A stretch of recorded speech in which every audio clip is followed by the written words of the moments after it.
Hello, ladies and gentlemen. Welcome to Let's Be Real Sports. We are back once again. Another Sunday of fun. You hear the commotion around. It's a busy Sunday. We are here. I'm your host, Big Sherm. This is the most beautiful man on the planet, QB.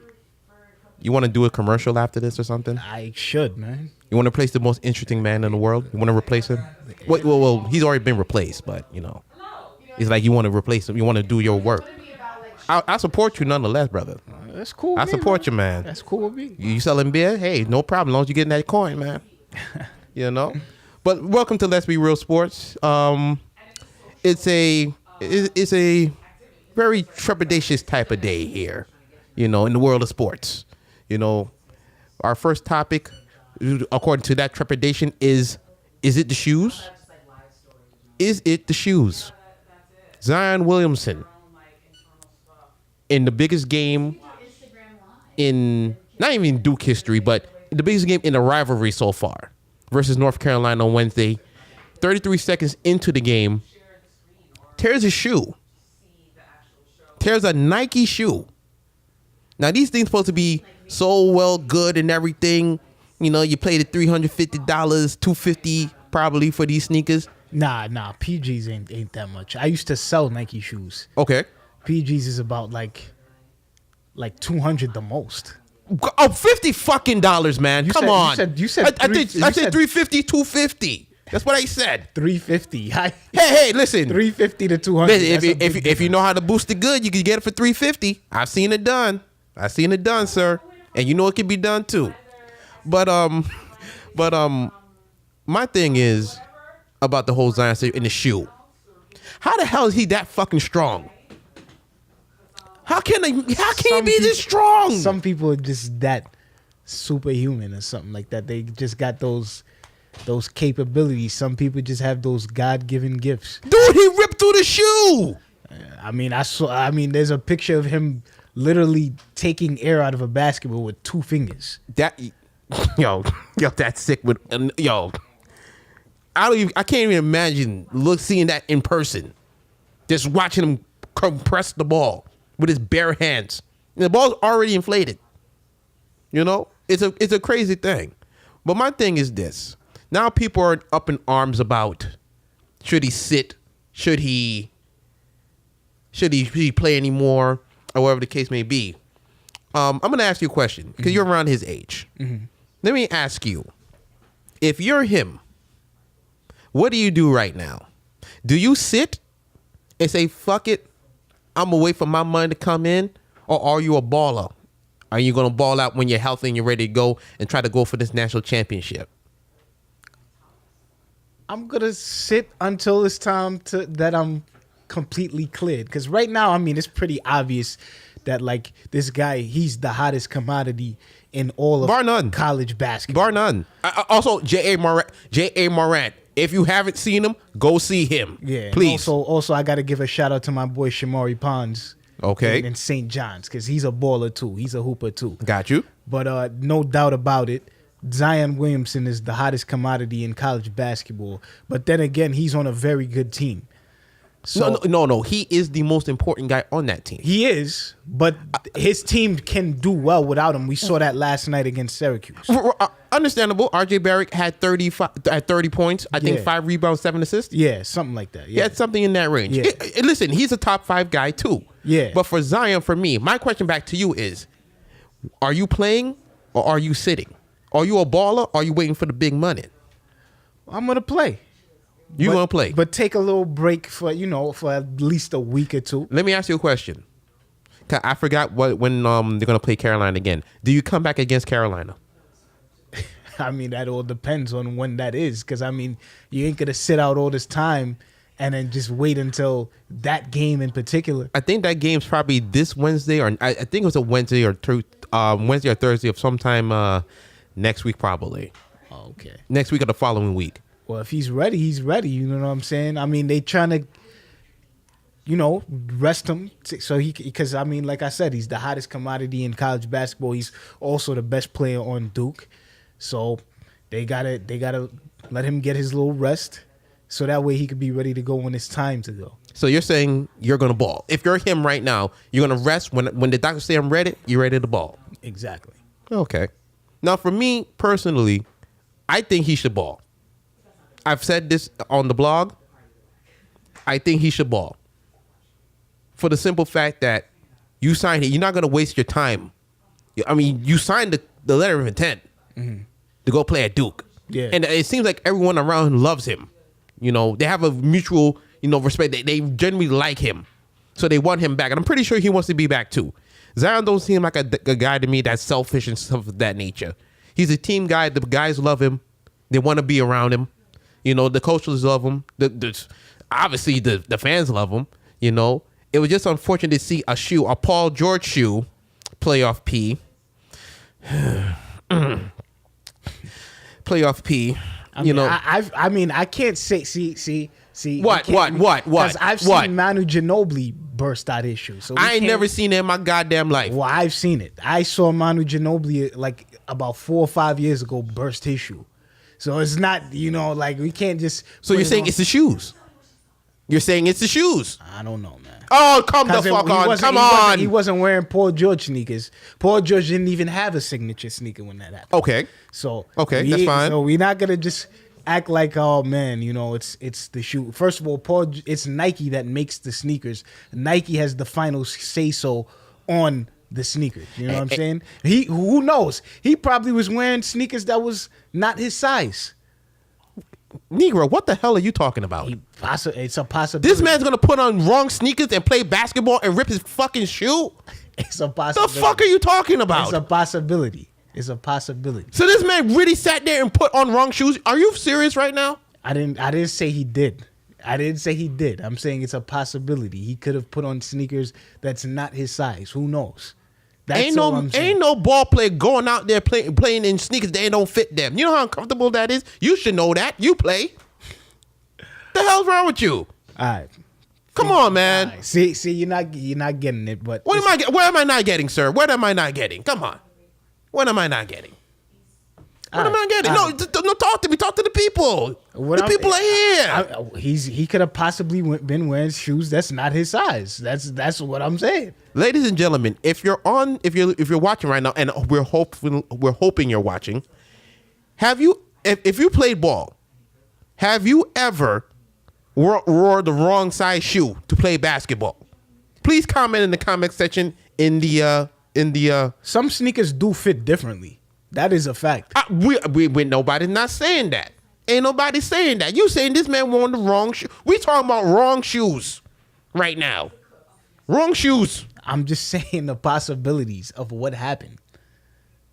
Like, come on. Look at what happened. His sneakers. Somebody comment and say if they ever wore wrong shoes. And it wasn't like the game was it wasn't the game. It just started. Exactly. It just started. Exactly.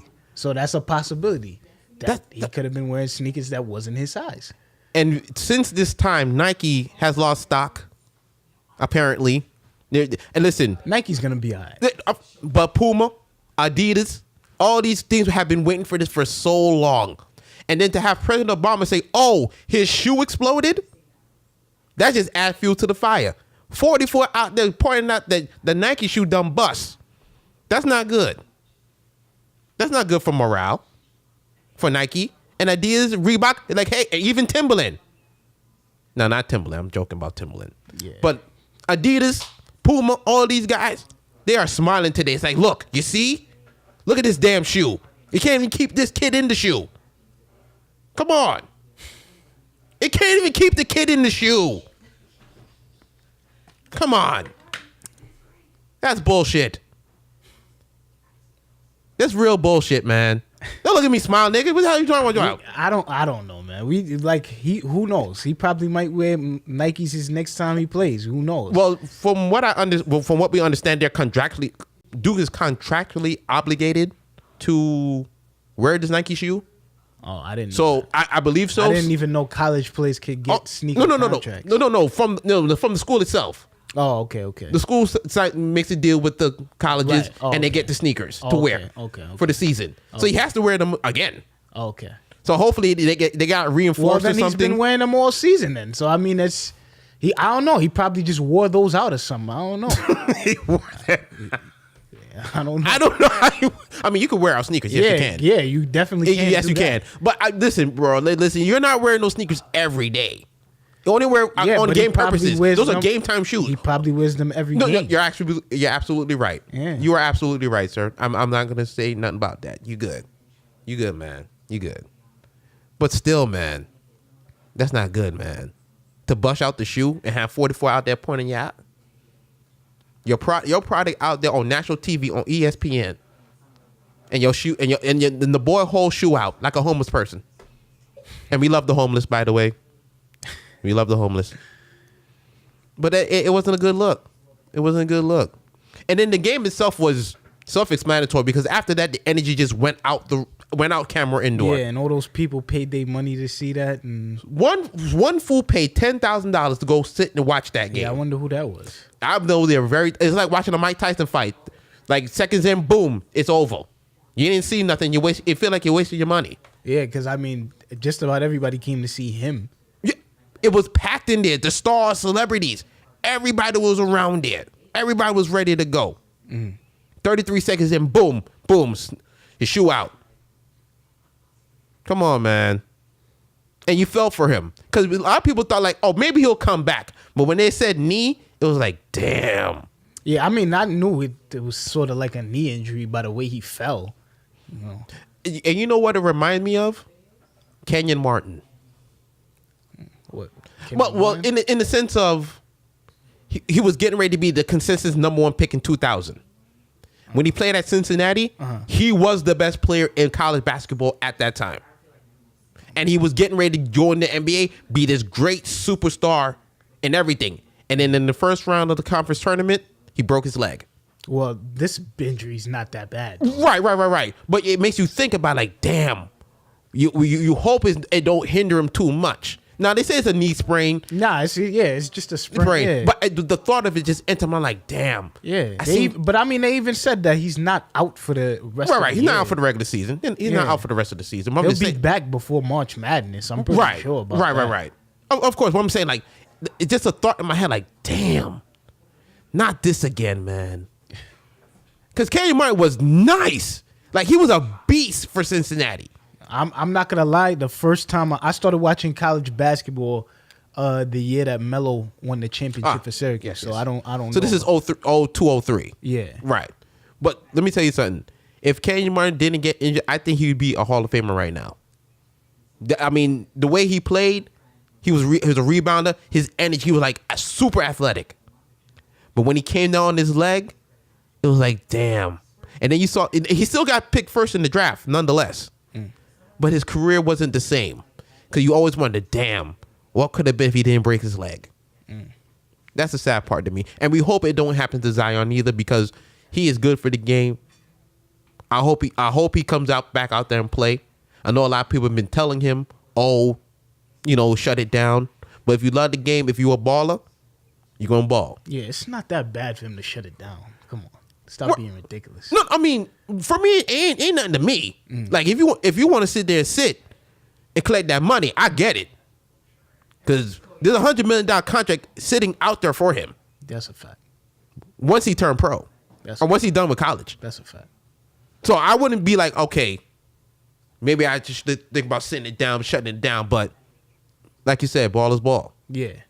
So if you're going ball out. Now, if he gets injured again, be like, damn. That's when it's going to be like, damn. Then everybody's going to start second like, fuck, he should have sat down. But listen, man, we hope he does well. We hope he gets back. I want to see him against Carolina. Because after he went down, Carolina just ran roughshod. They scored 60 points in the goddamn paint. For crying out loud. 60 friggin' points. They had no energy. In the middle was decimated. Wide open. You know? So hopefully we'll see Zion back soon. I want to see him against Carolina, like I said. So hopefully we get him there. Now to some other business. The second half of the season. Now we already know there's some games that have already happened already. You know, some exciting stuff. Some more record-breaking stuff and amazing stuff has gone on. As Brother Q has posted on the LBR blog. Check it out anytime on Facebook. You know, But what is you? Well, this topic here is about the second half prediction. What do you see happening within the next 23 games? Well, 24 to 23 games that are left now, sir. Well, I still say the Warriors are gonna win it all. Things is not really looking good for my Lakers right now. I told you. I'm not gonna lie about that. Told you.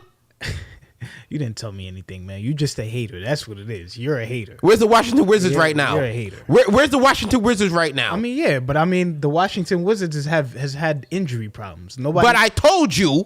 What was going to happen. But we were talking barring injury, though. In that case, we were talking barring injury. Dwight Howard has only played like 1 or 2 games, and John Wall has. Why? Because he has a sore ass. Well, listen, that's not my business. Right. But we were obviously talking about barring injury. Right. Dwight Howard has barely played. We could count on our fingers the amount of time. He only played like 4 or 5 games. Exactly. And John Wall has been out for at least 2 months now. Right? Right. He's done for the season. Exactly. So. But even when he was there, he wasn't going to do fucking nothing. He wasn't going to do nothing. I told you. I told you and Joe. Y'all both look at me like I was fucking crazy. Now look. Yeah, but again, we talking about John Wall billing money with that $40 million he got now. That's the wall he built. Again, we were talking about barring injury. Barring injury, my ass. Please. Because if I say the Warriors are going to win the championship, but we know this, and then Kevin Durant and Steph Curry both get injured, then you're going to be like, oh, I told you they weren't going to win. No. That's really not. No, come on. That's bull. That's BS. It's BS. I wouldn't tell you. No one would ever tell you that. Yeah, but we didn't see. That's the thing. We didn't say the Wizards was going to win the championship. Anything. I didn't. We just said they were going to make the playoffs. And I said no, they're not. The style of NBA now, the way the rules were changed, they wasn't going to make it. Like, get the fuck out of here. They made the playoffs the last 5 years and did fucking nothing. But that's not the point. They did nothing. But that's not the point. That's not the point. We talking about making the playoffs. We're not talking about what they do in the playoffs. Whatever. See, you trying to change the subject. I'm not changing the subject. I'm right here. Yes, you are. Because you're talking about what they're doing in the playoffs. We're not talking about what they do in the playoffs. We're talking about making the playoffs. And I told you they wasn't going to make it. There's a difference. I had my feeling it wasn't going to make it. But that's besides the point. Let me not keep talking about this. My prediction for the rest of the season, I'm going to surprise you. I think OKC can get that number 1 seed. I don't know how far away they are. I don't know. I'm just trying to put something out there to get the people to tease about. I think OKC could do something. And I'm putting my trust in your boy Paul George. Because Paul George right now is playing on a level. First of all, Paul George is not my boy. He's your boy. He's definitely not. Okay. My favorite player in the league right now is the Greek Freak. Okay, that's fine. We're going to get to that. But let me ask you, what do you feel about that, what I have just told you? Okay, first of all, let me just check the record. Check it, please. 100% sure. OKC is third in the Western Conference. How many games are they behind? They are 4 games behind Golden State. And Denver. Denver, they're 2.5 games behind. Right. I think OKC, and I'm gonna give them the benefit of that because of the defense that I've been seeing them play throughout the season. OKC can get that number 1 seed, and it's gonna be important for them. I don't think they'll get number 1. I think they get the 1. I think they could get number 2, maybe. A matter of fact, I think the highest that they could get is where they at right now, number 3. Do you think they're gonna stick at 3? Yeah, because Denver is been playing like a well-oiled machine this year. Golden State, we know what Golden State does. I don't think OKC is gonna be better than any one of those 2 teams record-wise. If you have any questions or any concerns or want to say anything about this subject, please comment in the comment section below. Comment section during the show. We'll try to answer it as much as we can or get to them as much as we can. Continue. Yeah, I don't think OKC will be better than Denver or Golden State record-wise. They're not better than Golden State record-wise or any other kind of form. But go ahead. Denver, I think they could beat Denver in a best out of 7 series. OKC. Yes, OKC. Okay. Yeah. Because, I mean, Denver is not necessarily ready for the playoff atmosphere as of yet. Okay. You know what I'm saying? So I say Denver probably makes it to like second round the most. I'm gonna give OKC the benefit of the doubt and say they make it to the conference finals. I think they could do that this year the way they've been playing. Like I said, me personally, when I play basketball, and you know this, I love defense. If you can play solid defense, it can take you a long way. And this year, I always know, for what you think I may think about Paul George, I always know one thing I always like about Paul George. His defense is undeniable. Yeah, that's true. He's a lockdown defender, man. That's true. This year, he's been scoring more than ever before. And it's good to see. But again, I'm going to say this again, and because this is what it's about. Paul George's been an all-star, many-time all-star now.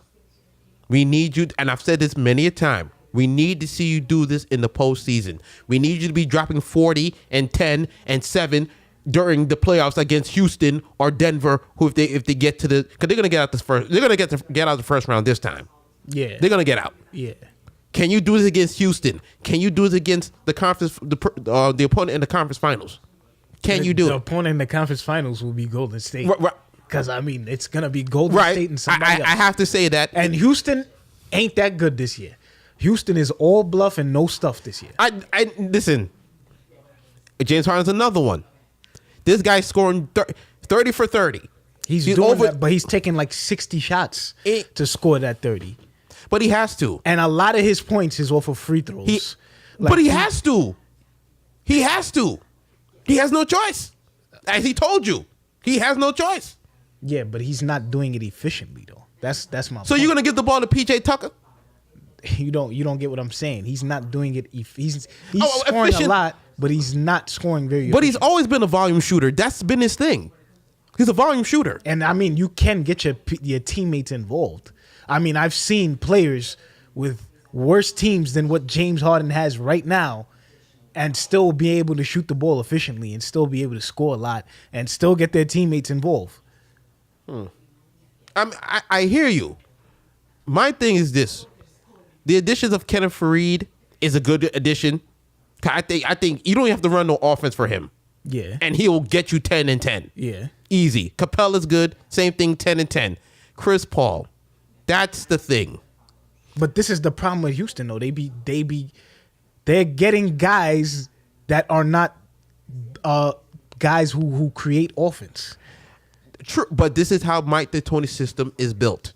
It's always been built this way. But it's From never Steve gonna Nash, work. it should have worked versus San Antonio versus the Suns that year. Well, when Robert Horry punched this man Steve Nash in the nose. And a lot of people laughed at that shit. That ain't funny. That was supposed to be the year of that Showtime coming out there. It didn't work, and it's never going to work because they don't play defense either. Right. I'll give it, like I said before, I say James Harden play defense like a tree. Or a tree plays better defense than James Harden. Exactly. But this he's been getting in there a little bit. Yeah, right. Every year I tell you this, you tell me no. I've been watching the games. He played a little defense, and plus for 2 years he led. I think 2 years out of his career he led the league in steals, or at least tied with the league in steals. Yeah, but so it's not like that don't mean nothing. You gotta play some type of defense to lead the league in steals, bro. You gotta do something. Come on. Like come on, bro. Stats can be very inflated.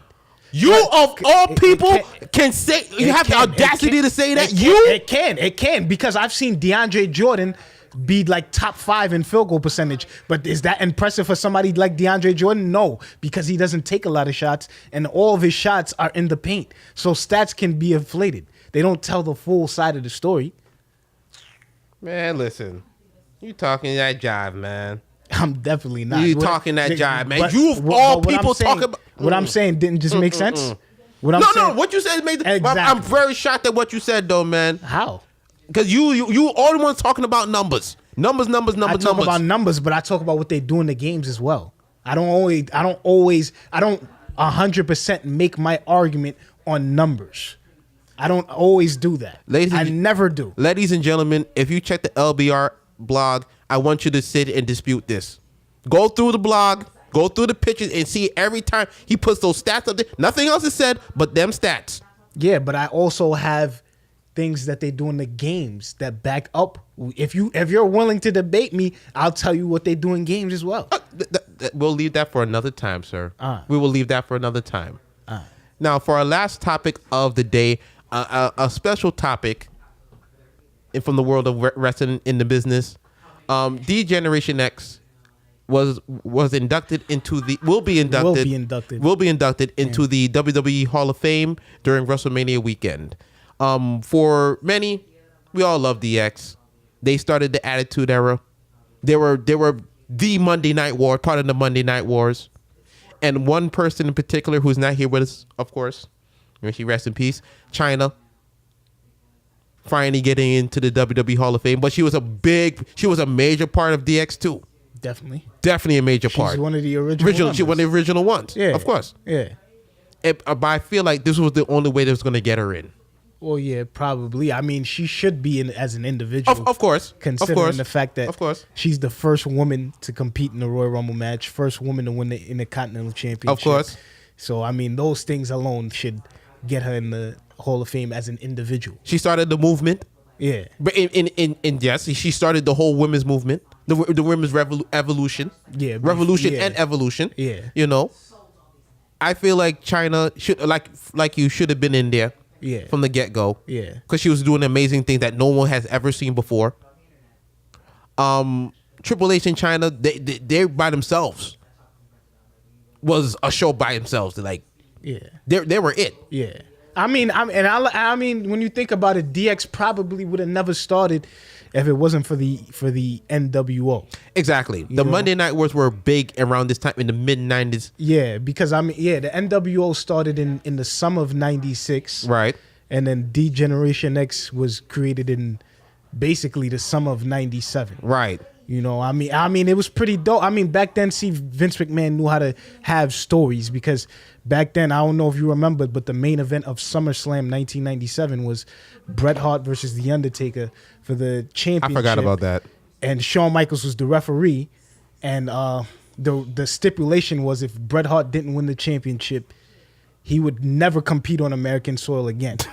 And if Shawn Michaels somehow cheated in The Undertaker's favor, he'd never compete on American soil again. That's so many damn stipulations, bro. So, I mean, at the end of the match, Bret spits in Shawn's face. Shawn tried to hit Bret with the chair, but Bret moves. He hits The Undertaker in the head. And then Bret pins The Undertaker. Shawn counts 1, 2, 3. And then about 8 days later on an episode of Raw, Shawn Michaels has to face Mankind in the main event. And Shawn, at the beginning, he's having a segment telling us how he's got an insurance policy. So in the main event, when the main event is going on, out comes Triple H in China. And also, I think they should include him too. But then again, he was only in DX for a cup of coffee, ravishing Rick Rude. Yeah, put him in there. Why not? Yeah, but he wasn't in DX for very long. No, I mean, he was part of the faction, nonetheless. Yeah, I get what you mean. Yeah. But I say put him in. Yeah. I mean, he's already in there anyway. Yeah. But if you want to put him in the faction of DX, that's fine with me too. Yeah. You know, this is what I'm talking about. The histrionics. The histrionics. See, I have a bad lisp. That's what happens. But the history you just spoke just now just speaks to what DX meant to the WWE, meant to our childhood. Because in our childhood, we couldn't even do this. We couldn't do this. Yeah. There was none of this. Yeah, we were getting in trouble for that. We was getting in trouble for that. They were cultural. Yeah. They were cultural icons as well. And I say they better than the NWO, even if course. the idea got sparked from the NWO, because at the end of the day, the NWO got oversaturated. No, not even that. WCW was dropping the ball. Well, yeah, WCW was kicking WWE's ass in the ratings, and see, the thing is, Vince needed shit to be more edgy. And that's where you got your best product. Yeah. That's where you got the Stone Colds. Yeah. You got the Undertakers. Yeah. You got Rock, Austin.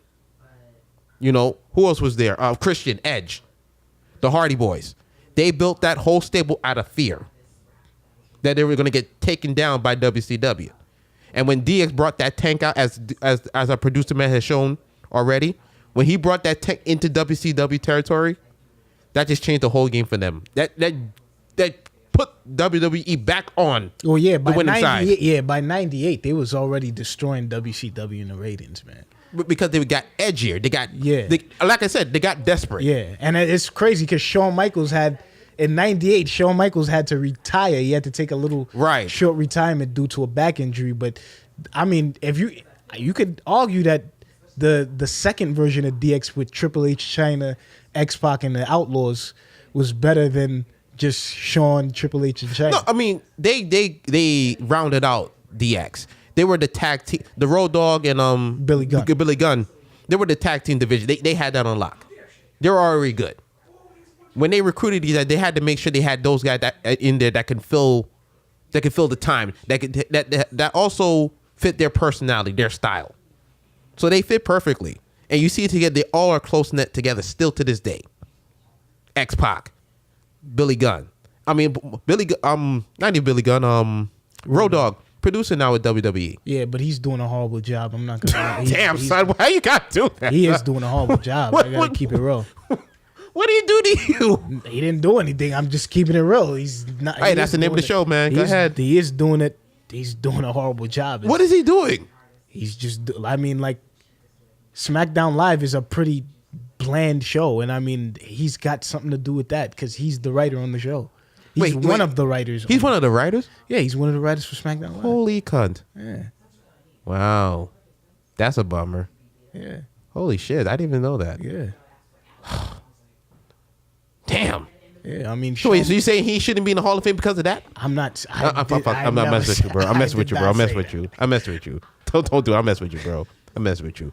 But it's good for DX to get in there. I heard also Bam Bam Bigelow. He should be. I mean, come on. He should. Of course. Come on, Bam Bam.